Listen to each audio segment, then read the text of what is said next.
All right, we just got done recording talking about the best wide receivers in the class, the top tier, the elite guys. But the thing with this wide receiver class is it's known for being deep. Like you said in the first video, that's what's special about this class is how many solid players and how many NFL contributors are going to come from this rookie class. And do you want to just kind of jump in and outline some of these guys that you think we're going to be able to get later in our rookie drafts that can Yeah, be fantasy contributors? yeah, absolutely. I think there's probably three or four of them off the top of my head that I think can contribute right away. And the first one is T Higgins from Clemson. I think he's a really talented dude that might be overshadowed by some of those bigger names in the class like Lamb, Judy, even Rieger. I think might go a little higher than him. But I think a lot of these guys you can say they're first round talents, and I think Higgins is a first round talent. With the size and physicality and ball skills he brings to the table, um, he can be a guy I see going in the back half of that first round. You know, Yeah. I'd like to see a team like the Eagles draft, and I think that'd be a great landing spot. Um, but yeah, it wouldn't surprise me if he goes, in the early 20s.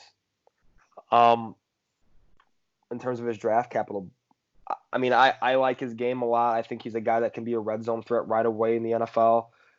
He's a lot better after the catch um, than I think our minds are looking at right now. I think he's a guy that is a pretty complete receiver and can grow into a bigger role in the NFL. I don't know what he'll be. I don't think he has a highest ceiling as some of those guys in that first tier, but I think that landing spot, depending, he can have an impact right away in the NFL. And I think as he did in Clemson with Lawrence and the cast there. The next guy, But the guy well, who's first off, what do you think? What do you think a good landing spot? Like, how do you think he fits into an offense? Is he going to be uh, like used as like a red zone weapon or just an overall? no, it's really gonna depend on how he develops and Okay. what offensive corners see him as. I don't see him jumping in the league right away and being a clear cut wide receiver one on offense. I don't see that, but I see him being a definite chess piece immediately and being used in three wide receiver sets. Hmm. So I see him. The Eagles is a big one for me. I think that could be a great landing spot. Um, What would you think about Baltimore? I wouldn't like it as much just because the inconsistency in target share on a game to game basis is so Okay. prevalent there. Like Marquise Brown had a good rookie year by all accounts with health and Hmm. everything, but I just don't think we're going to see consistency from Marquise Brown anytime soon Yeah.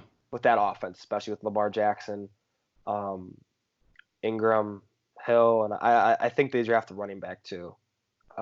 Not early, but I think in the third, fourth round they consider one.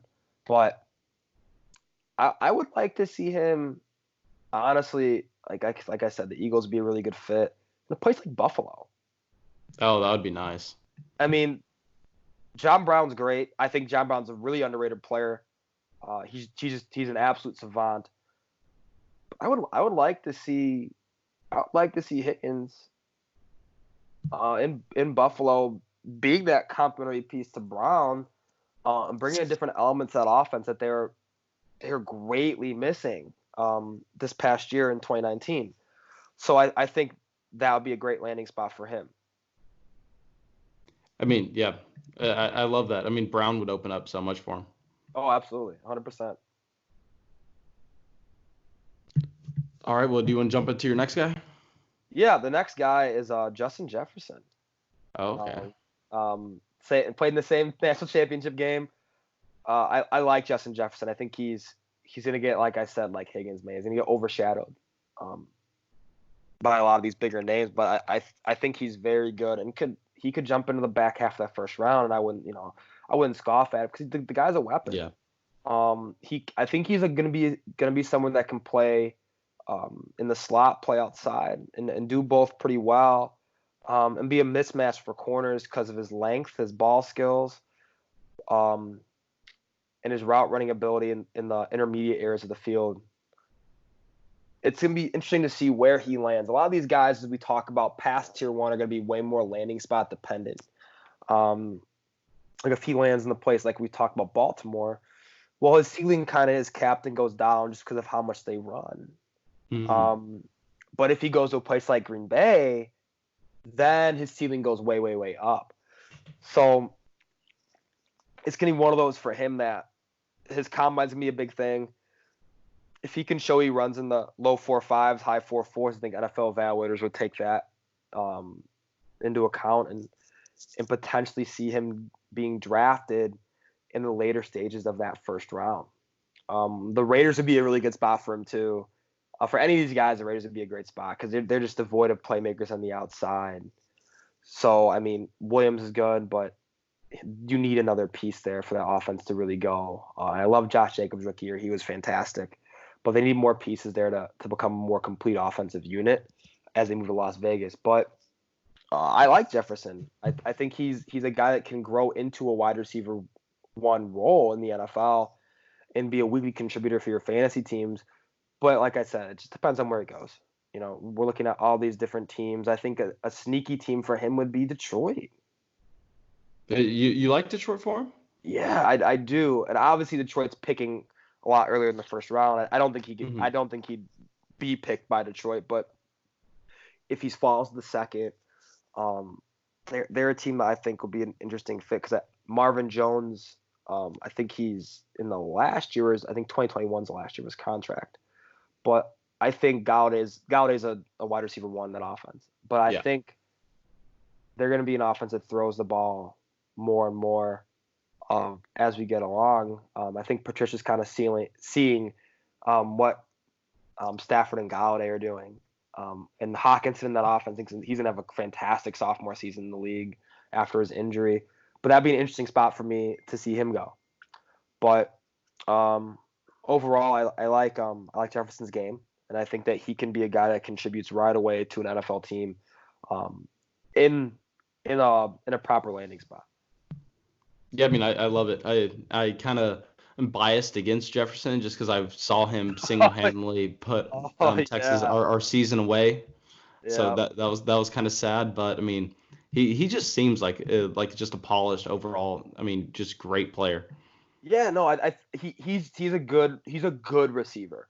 Yeah, He's gonna be a good NFL player. I think he's gonna be a guy we see playing in the NFL for a long time. Um, yeah.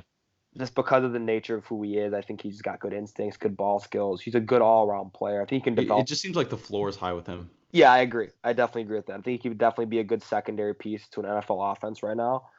Um, and the next guy is he's pretty big controversy so far this year is Tyler Johnson, Minnesota. I like Tyler Johnson a lot. A lot of people are really down on him because the Senior Bowl stuff, that information out there. But Wait, catch me up. I have no idea what happened here. so he like rescinded his invitation to the Senior Bowl just recently. Oh, Um, really? yeah, and people are I don't know the whole controversy behind it is pretty interesting. Hmm. Um, but I think he's a good like he got snubbed from the Senior Bowl, and then it was I think it was the Shrine game that he accepted an invitation to, and then Oh, okay, I think he okay. just rescinded that. But I think he's a good player. I mean, watching him play at Minnesota, I mean, he's a good player. He has good understanding of what the position needs. I don't think he's a great athlete. I don't think he'll test well at the combine, but he has good ball skills. He's great at the catch point. And to me, it's kind of similar to what we saw last year from Harmon. And his stock dropped exponentially when he was at NC State. Yeah. And he had an okay year at Washington. I think that's a poor spot for him because of I don't think that offense is that great. I mean, I think he had an amazing year. Like I was completely off on him, but considering the sixth round draft capital and the just yeah, offensive he fell situation, I so mean, far. I you couldn't love have him. asked for more. Yeah, no, I think he's a good player. He's a tough player. Like I said, he's good ball skills, good at the catch point, good in the red zone. but the landing spot was terrible. So it's going to be interesting to see how the NFL values Johnson. Kind of what's gone on now, snub from the Senior Bowl, accepts the invitation to the Shrine Game, and backs out of that. I don't know how the NFL is going to evaluate him. He's a good receiver who I think will get a shot to be a secondary piece at the next level. I don't think he'll be much more than that. Yeah. I don't think he's a guy that's going to line up and be your number one guy on the outside on a week-to-week basis and produce big fantasy numbers, but I think that he's going to be a player that can contribute as his career moves along. I think he's a little raw in some aspects. He's a little bit limited athletically. Okay. But I think he can contribute, especially in the red zone. I think that's a place where he can kind of make his money. What do you think a landing spot like the Patriots would do for him? It depends what the Patriots do at quarterback, in my opinion. Okay. I don't know if Brady returns. In all honesty, I could see him walking. I could also see him staying. But we saw, do we think that Tyler Johnson's going to make as big an impact as Harry did? Probably not. And Harry didn't make that big of an impact. He showed flashes, but it's one of those landing spots where we just don't know. And I don't think Tyler Johnson's talent is to a level where he can contribute right away to being that number one outside piece to an offense. I would like to see him more in a big slot role, for being honest. I think that's where he would projects more in that short to intermediate area of the field, and in the red zone. I think he can, like I said, he can make his hay there. But I think that's an element where we're going to see him grow into that red zone role, potentially immediately. But like I said, it's going to depend on a landing spot.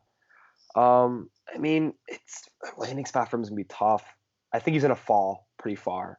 Okay. He could. Did you see him as a day 3 guy? Yeah, I do. I Okay. think a day 3 guy is safe for him. It depends on the combine for him. Like Harmon, if he runs in the 4.6 range, teams aren't going to like that. Yeah. And that's going to lead to him falling and losing a lot of money there. And Harmon was that saying, I had Harmon actually ranked as my, I think it was my 3rd receiver coming out this year behind I think the Browns. Yeah, I think behind the Browns. But AJ was first. Mm-hmm. I think that was AJ, N'Keal Harry, and then him. But it was, for me, it was just a poor combine performance, the bad landing spot. But the one thing that really frustrates me about some of these guys who decide to run at the combine, who's telling them to run at the combine? I know that's the thing, especially DK Metcalf's like 3-cone. Like who's advising him to go out there and do that? Exactly. I have so many quarrels with the guys who are in these guys' corner as as performance evaluators. Is they a lot of times they use their school guys, but Yeah. But Minnesota has a really good strength conditioning program, and I think he'll be in really good hands with Calvin Dietz. So that'll be. Well, do you have any other guys for us? Yeah, I think the other one that'd be interesting to talk about, and NFL teams might value him all over the place, is Antonio Gandy-Golden. I've never heard this name. From Liberty, he's a big guy, man. I think he's like 6. I think he's in a listed at the combine like at 6'4", 6'5". Okay. Big guy, just unbelievable catch radius, and he has all these guys in this draft have good ball skills, but his is, I mean, some of the catches he makes are unbelievable, and he's a big guy. Like, I think he's probably got to measure like at 6'4.5", 220, 225. He's a big boy. It'll be interesting to see where he goes. NFL teams might. I mean, I wouldn't be shocked a guy like him gets drafted in the 2nd round. Because if he runs in the 4 or 5 range, teams might see him as an immediate weapon, an immediate threat in the field, just because of his length, his ball skills. He's really raw as a route runner, and just he's raw in his releases as well. But I mean, he could definitely be a guy where we see him ascend up draft ranks. Like, he's a smaller school guy with the Liberty. Okay.